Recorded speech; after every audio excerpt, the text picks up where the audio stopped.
थारैनो 2024 मायथाइयाव बे बुहुमा मा जामारनो थांगासिनो दङ। एखनब्ला बबेबा हादरजों बबेबा हादरा गिख्रंथावै गाग्लोबजानाय, एखनब्ला बबेबा हादरा बांग्रिजों सिलिंखार जानाय, एखनब्ला बबेबा हादरा दैबानाजों सिलिंखार जानाय, एखनब्ला बबेबा हादराव गिख्रंथाव गारिनि जाब्रबथायजों गोबां सुबुंनि जिउ खहा। थारैनो बे बुहुमा बबे लामाजों थांगासिनो दङ?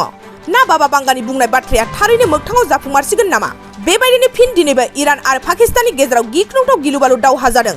बे बाराव हामास आरो इजराइलनि दावहा नङा, बे बाराव इरान आरो पाकिस्ताननि गिख्रंथाव दावहा। पाकिस्तानाव इराननि मिसाइलफोरा मोनसेनि उनाव मोनसे हाबफैयो। पाकिस्तानखौ इराना गिख्रंथावै एयार स्ट्राइकजों गाग्लोबो। इराना पाकिस्ताननि उदखारिफोरनि बिथाखौ फोजोबस्रांदों। इराननि IRGCआ पाकिस्ताननि जैश अल आदाल उदखारिफोरखौ गिख्रंथावै गाग्लोबदों। पाकिस्ताननि उदखारिफोरखौ इरान मिसाइल आरो ड्रागनजों गिख्रंथावै गाग्लोबदों होननानै सुलुंनिफ्राय मिथिनो मोननाय जादों। बे गिख्रंथावै गाग्लोबनायाव पाकिस्ताननि उदखारिफोरनि गोबां बिथाफोरा सिलिंखार जादों होननानै मिथिनो मोननाय जादों। पाकिस्ताना गनायना लायाखैमोन दि इराना गाग्लोबनायखौ। बे समाव नोंथांमोननि गेजेराव बे खौरांखौ होबाय। मोनसे गोजोनथाव खौरां, थुनलाइ मोजां मोनग्रा रायजो राजाफोरनि थाखाय मोनसे गोजोनथाव खौरां। थांनाय बोसोरफोराव खुंफुंबोनाय बायदिनो बिटिआर सरकारनि दैदेननायाव बे 2024 मायथाइयावबो गोजोन आरो खौसेथिखौ सिगाङाव दोननानै थामथि क'क्राझार थुनलाइयारि फोरबो एबा क'क्राझार लिटारेरि फोरबो खुंफुंनो साखाफारा जादों।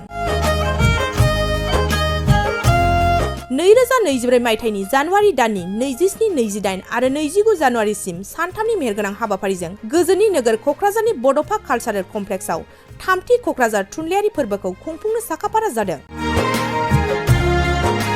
बे फोरबोनि गाहाय थांखियानो जादों बर' राव थुनलाइखौ बुहुमाव सिनायथि होनायजों लोगोसे बे फोरबोआव गुबुन गुबुन हादरनि गुबुन गुबुन हारिनि थुनलाइ लिरगिरिफोरनि रोंगौथिखौ फोरमायलायनाय। बेनिखायनो गासै रायजो राजाफोरखौ लोगोसे गोसो गुदुं थुनलाइ लिरगिरिफोरखौ बाहागो लाफैनो थाखाय बानजाय आफादा खावलायहरदों।